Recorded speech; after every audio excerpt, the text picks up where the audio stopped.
बढ़ेंगे संभल से, जहां संभल में जुमे की नमाज के बीच आज भारतीय पुरातत्व सर्वेक्षण यानी कि एएसआई ने 5 महत्वपूर्ण तीर्थों और 19 कुओं का निरीक्षण किया। बुधवार की सुबह जिला प्रशासन की मदद से इंस्पेक्शन हुआ। इसे पूरी तरह से मीडिया की मौजूदगी से दूर रखा गया, क्योंकि एएसआई ने प्रशासन से अनुरोध किया था कि सर्वे को किसी भी प्रकार के मीडिया कवरेज से बचाया जाए और इस दौरान पूरे संभल में सुरक्षा का बेहद कड़ा पहरा रहा है। इन सभी स्थानों को पुरातात्विक दृष्टिकोण से महत्वपूर्ण माना जाता है और इन्हें संरक्षित करने की दिशा में ये निरीक्षण महत्वपूर्ण कदम माना जा रहा है। एएसआई की रिपोर्ट आने के बाद इन स्थलों पर मरम्मत, पुनर्निर्माण या संरक्षित करने की प्रक्रिया शुरू की जा सकती है।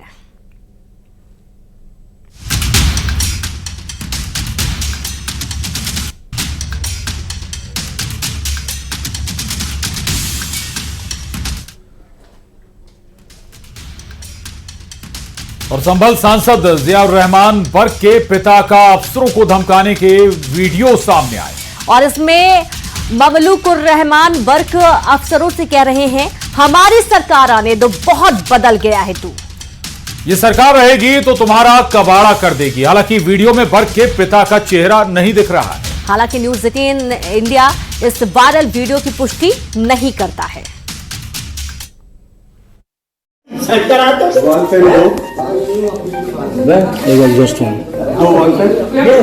और बदल जाएगा तो ये सरकार रहेगी ना तो तुम्हारा कबाड़ देख लो, सब देख लो। आरएसएस प्रमुख मोहन भागवत ने मंदिर मस्जिद विवाद पर बड़ा बयान दिया।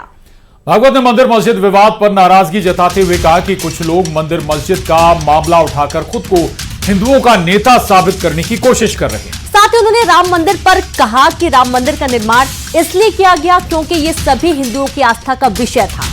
साथ ही उन्होंने कहा कि हर दिन नया मामला उठाया जा रहा है, इसकी इजाजत कैसे दी जा सकती है। श्रद्धेचा आदर तेवढं राम मंदिर झालं पाहिजे, ते होत आहे। हिंदूंची श्रद्धा असताना हिंदूंना वाटतं, परंतु असं केलं म्हणजे हिंदूमध्ये नेता होता येतं म्हणून किंवा अतिरेकी भूतकाळाच्या ओझ्याच्या परिणामामुळे अतिरेकी तिरस्कार, द्वेष, शत्रुता, संशय याच्या पोटी रोज एक नवीन प्रकरण काढणे हे कसं चालेल? हे नाही चालणार। शेवटी आपण आपलं सोल्युशन काय आहे?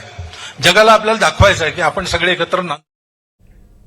और अब बात मेरठ की करेंगे। मेरठ में कथावाचक प्रदीप मिश्रा के कार्यक्रम में भगदड़ की खबर है। शिव महापुराण की कथा के दौरान कार्यक्रम में भीड़ अचानक बेकाबू हो गई और इस भगदड़ में कई लोगों के घायल होने की भी खबर है। कार्यक्रम के वक्त कथा में हजारों लोग मौजूद थे और इसी दौरान एंट्री गेट पर जबरदस्त हंगामा हुआ और कार्यक्रम में भगदड़ मच गई। जानकारी के मुताबिक प्रदीप मिश्रा की कथा में शामिल होने के लिए हर रोज करीब 1.5 लाख लोग पहुंच रहे थे।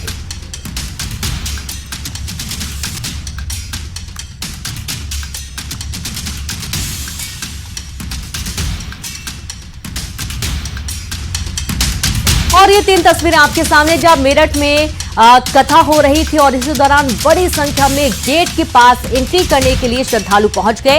वहीं दूसरी तरफ ये भीड़ बेकाबू हो गई, भगदड़ मच गई। महिलाएं और बुजुर्ग सबसे ज्यादा प्रभावित हुए।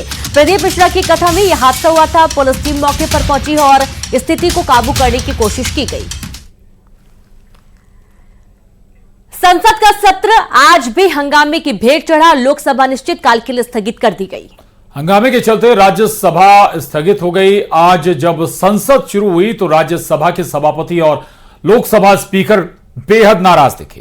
राज्यसभा के सभापति ने सदन के नेता और नेता प्रतिपक्ष को अपने चैम्बर में बुलाया, तो वहीं लोकसभा स्पीकर ने सभी सांसदों को नसीहत दी और कहा कि सभी सांसद सदन की गरिमा बनाए रखें और संसद के किसी भी गेट पर कोई सांसद प्रदर्शन न करें, ये हिदायत भी दी गई। माननीय सदस्यगण, मैं आप सभी से पुनः आग्रह करता हूं कि संसद की गरिमा मर्यादा बनाए सबकी सामूहिक जिम्मेदारी है। संसद भवन परिसर में किसी भी द्वार पर किसी भी तरह का धरना प्रदर्शन करना उचित नहीं है। आप सभी को इस विषय पर नियमों की अनुपालना करना सुनिश्चित करना पड़ेगा। मैं पुनः आग्रह करता हूं, इसको गंभीरता से लें और किसी भी स्थिति के अंदर द्वार पर और परिसर पर प्रदर्शन न करें। देखिए, कांग्रेस का एससी विरोधी चेहरा देश के सामने आ गया है। राहुल गांधी जी की गुंडागर्दी और अभद्रता जो एक महिला सांसद के साथ हुई, देश के सामने आ गया। कांग्रेस के पास माफी मांगने के अलावा कोई विकल्प बचा नहीं। देखिए, नेहरू जी से लेके इंदिरा जी, राजीव जी, तीन पीढ़ियों ने भारत रत्न डॉक्टर भीमराव अम्बेडकर जी को नहीं दिया। पूरा देश देख रहा है, राहुल जी पे तमाम इन्होंने केस लगा रखे हैं, कभी नया एफआईआर निकालते हैं, झूठ बोलते हैं, पूरा देश देख रहा है। इससे ये दिखता है कि उनका डेस्परेशन लेवल क्या है। और संसद की तरह एमपी विधानसभा में भी भारी हंगामा हुआ। कांग्रेस ने अंबेडकर के अपमान पर केंद्रीय गृह मंत्री से इस्तीफे की मांग की। वहीं कांग्रेस ने गांधी प्रतिमा के सामने विरोध प्रदर्शन किया। उधर बीजेपी ने कांग्रेस पर निशाना साधा। बीजेपी ने संसद में हुई धक्का मुक्की को लेकर राहुल गांधी से माफी मांगने की मांग की। उधर अंबेडकर और धक्का मुक्की को लेकर बीजेपी और कांग्रेस नेता भी लामबंद है। मुरैना और रतलाम में भी प्रदर्शन किया गया। दो तस्वीर आपके सामने हैं, जहां मुरैना में बीजेपी ने प्रदर्शन किया तो वहीं रतलाम में कांग्रेस ने विरोध किया और इस दौरान कांग्रेसियों की पुलिस से झड़प भी हो गई है। तस्वीरें आप देखिए, भगदड़ जैसे हालात यहां पर भी बन गए, पुतला दहन करने की कोशिश की गई। रतलाम की तस्वीर आप देखिए, जहां पर काफी हंगामा हुआ तो वहीं बीजेपी का प्रदर्शन देखा गया मुरैना में, जहां बीजेपी कार्यकर्ताओं ने मिलकर राहुल गांधी के नाम का पुतला जलाकर विरोध जताया।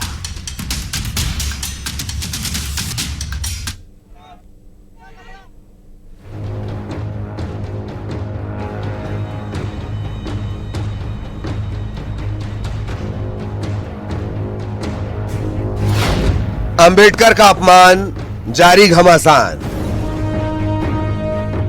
भारतीय जनता पार्टी के इस प्रकार का कृत्य कर रहे हैं, उसका कांग्रेस विरोध कर रही है। कांग्रेस का हल्ला माफी पर मसला। जब तक सूरज चांद रहेगा, आवाज तेरा नाम रहेगा। सदन में फिर हंगामा, बीजेपी पर निशाना।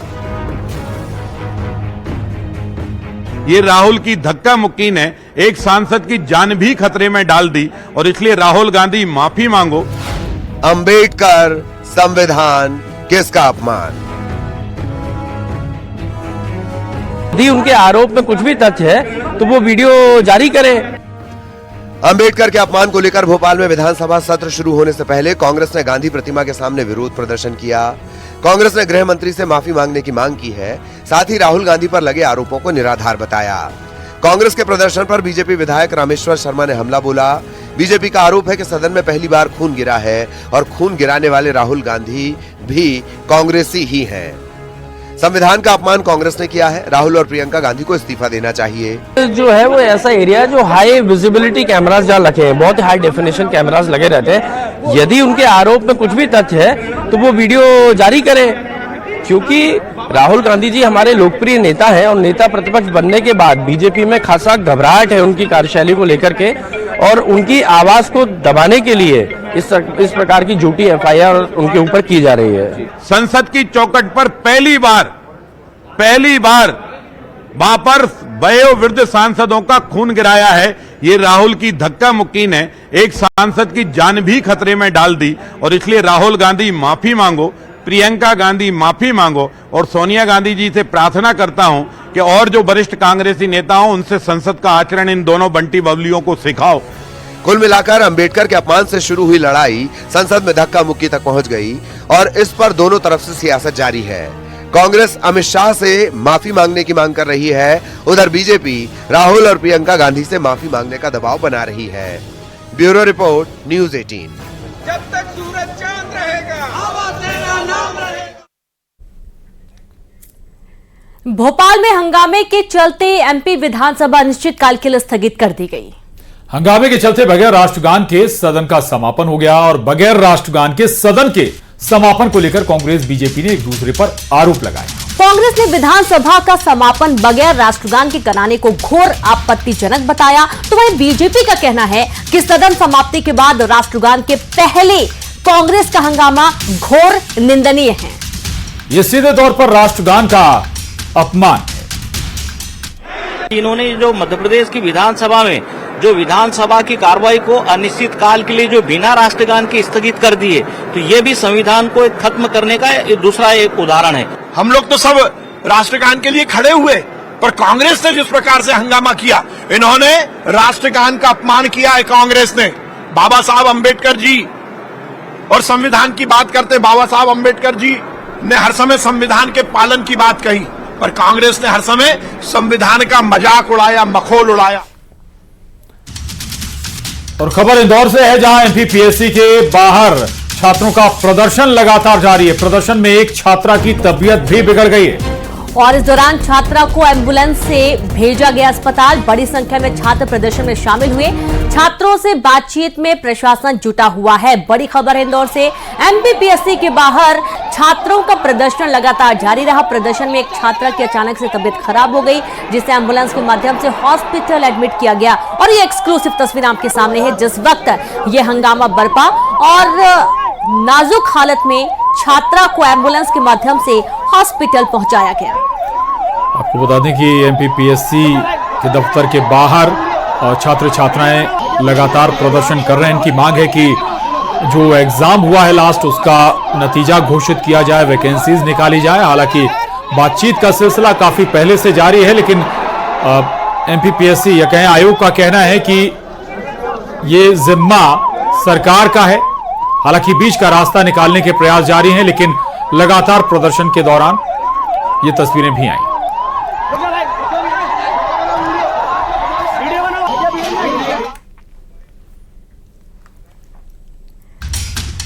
भोपाल के मैंडोरी के जंगल में आयकर विभाग ने 52 किलो सोना बरामद किया है और इस सोने की कीमत करीब 40 करोड़ 47 लाख रुपए आंकी गई है। वहीं गाड़ी से 15 करोड़ कैश भी बरामद हुआ है। आपको बता दें कि सोना और रुपए एक कार में छिपाकर रखा गया था। सोना और कैश सौरभ शर्मा के हैं, जो आरटीओ का पूर्व कांस्टेबल बताया जा रहा है। दरअसल जंगल में लावारिस हालत में कार खड़ी थी और छापेमारी के दौरान इससे सोना और कैश मिला है। तो वहीं पूर्व परिवहन आरक्षक सौरभ शर्मा के घर से लोकायुक्त के छापे में 2 करोड़ 85 लाख रुपए कैश बरामद हो चुका है और उसके साथ ही 3 करोड़ से ज्यादा की अवैध संपत्ति का भी खुलासा हुआ है। सौरभ शर्मा के ठिकानों पर लोकायुक्त की रेड अभी भी जारी है और आशा या कहें आशंकाएं बनी हुई हैं कि और भी संपत्ति, अवैध संपत्ति से जुड़े खुलासे हो सकते हैं।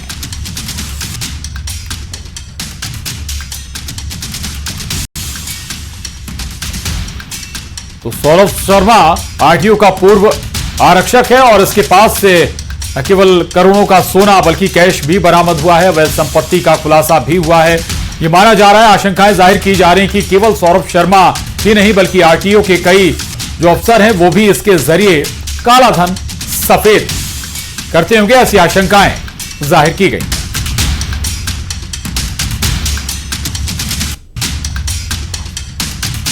और ये तस्वीर आपके सामने, जब 52 किलो सोना बरामद किया गया है और इसी कार में सोना मिला है जो आपको दिखा रहे हैं। शीशा तोड़कर इसका लॉक तोड़ा गया और उसके बाद इससे सोना और कैश बरामद हुआ।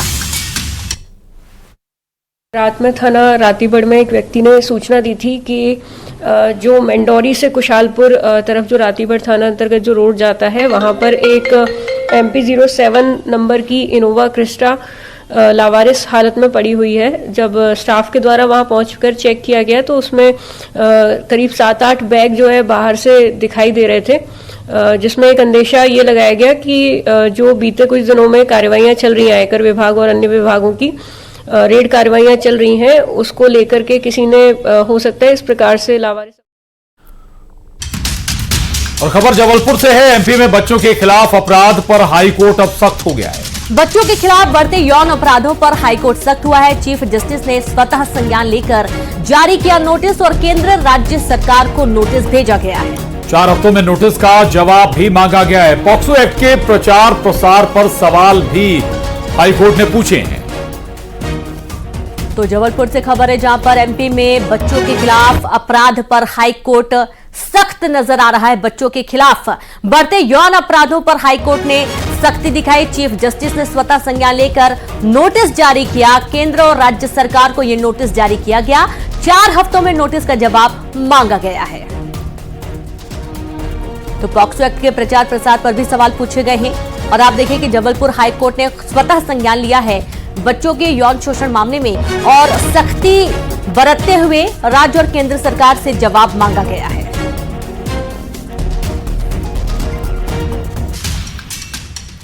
और चलिए अब बात करते हैं बेलगाम अपराध और अपराधियों की। एमपी में अपराधी बेखौफ हैं। बदमाश और दबंगों की दबंगई की तस्वीरें हर रोज सामने आ रही हैं। कभी मारपीट तो कभी सड़क पर खुलेआम उत्पात होता है। राजधानी भोपाल में तलवारबाज बदमाशों ने जमकर उत्पात मचाया। उधर मुरैना दमोह में भी बदमाशों का आतंक दिखा है, लेकिन इस सब के बीच जिन पर व्यवस्था की जिम्मेदारी है वो खुद शराब के नशे में दिखी। और ये तस्वीरें शर्मसार करती हैं और सवाल भी उठाती हैं, आखिर कैसे कानून व्यवस्था बेहतर होगी। ये देखिए 5 तस्वीरें आपके सामने। बदमाशों का आतंक और प्रतिमा खंडित करने के बाद दमोह में भी हंगामा हुआ। वहीं दूसरी तरफ 2 पक्षों में मारपीट की भी तस्वीरें सामने आई हैं।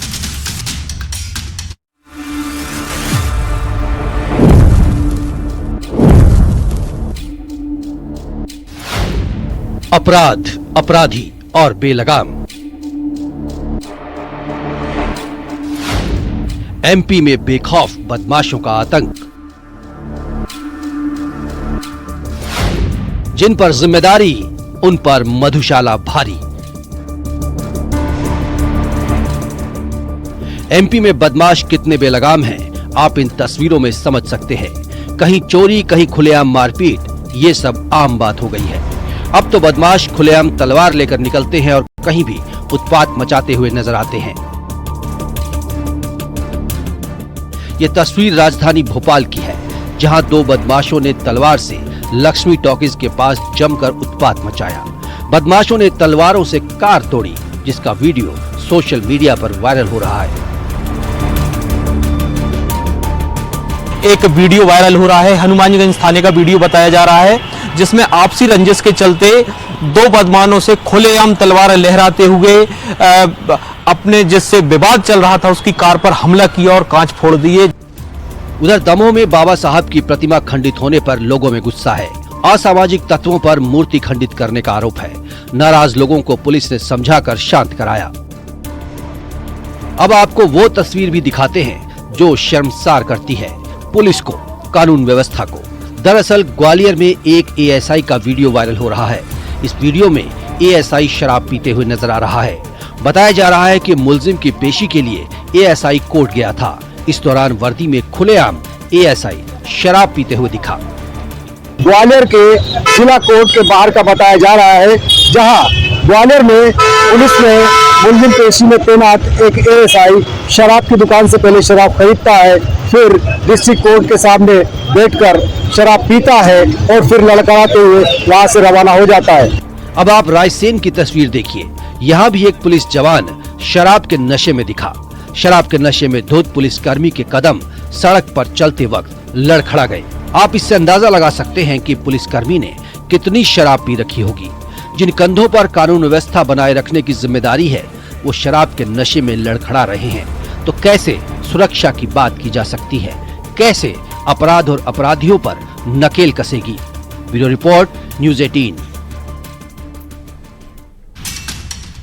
और जयपुर में एलपीजी टैंकर के टकराने से बहुत बड़ा हादसा हो गया। और इस हादसे में अब तक 9 लोगों के मारे जाने की खबर है, जबकि 40 से ज्यादा लोग घायल हो गए।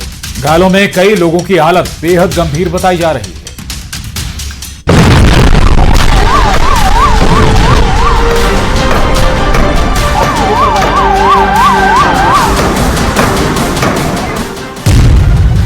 जयपुर में भयानक हादसा।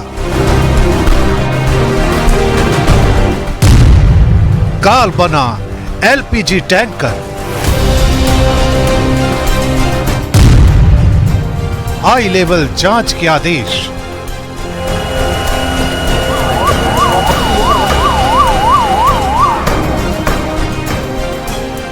ये तस्वीरें रोंगटे खड़े कर देने वाली हैं। ये तस्वीरें दिल को दहला देने वाली हैं।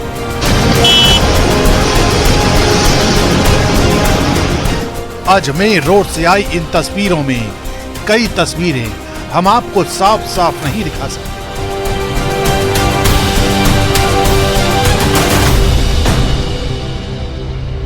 क्योंकि एलपीजी टैंकर में हुए धमाके का यह हादसा इतना भयानक है कि इस धमाके की जद में जो आया वो आग में झुलस गया।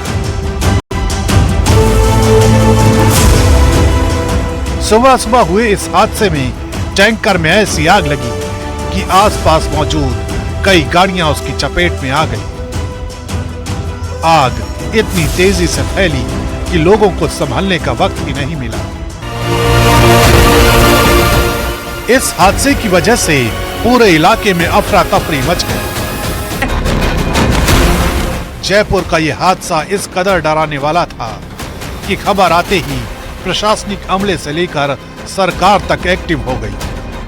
खुद सीएम भजन लाल ने न सिर्फ मौके पर पहुंचकर जायजा लिया, बल्कि घायलों का हालचाल जानने अस्पताल पहुंच गए। इस मामले में सीएम भजन लाल शर्मा ने हाई लेवल जांच के आदेश दिए। ये हादसे हैं, सुबह का समय था और सुबह का समय जिस तरह से होता है, मेरे को भी जानकारी मिली, तुरंत मैं वहां से हॉस्पिटल गया, सब लोगों को जानकारी ली।